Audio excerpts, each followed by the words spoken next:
Düşler sokağında kaybettim ben sevdiklerimi. Kaybedince anladım geri gelmediklerini. Bir gece oturdum parkta yaktım hayallerimi. Tanrı bile üzüldü yazdığı bu kaderimi. 5 yaşındayken sırtıma bunca dert yüklediler. Onca şey yaşadım ama sen güçlüsün dediler. İstediğimi görmeden beni kelepçelediler. Onca şey yaptılar ama yenemediler. Kelepçemi zapt edecek onca hayallerimi. Başkana dedim ki gönder o altın kalemimi. Yazdım dört duvarda ben en güzel bestelerimi. Çıkınca patlatacağım demiştim, sevilmedin mi? Yeah.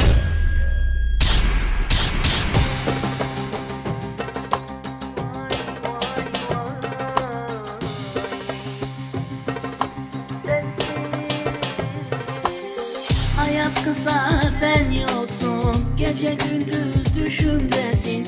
Hayalim sen, fikrim sensin, seni arar dururum ben. Vay, vay, vay, vay, sensiz. Hayat kısa sen yoksun, gece gündüz düşümdesin. Hayalim sen, fikrim sensin, seni arar dururum ben. Vay, vay, vay, vay, sensiz.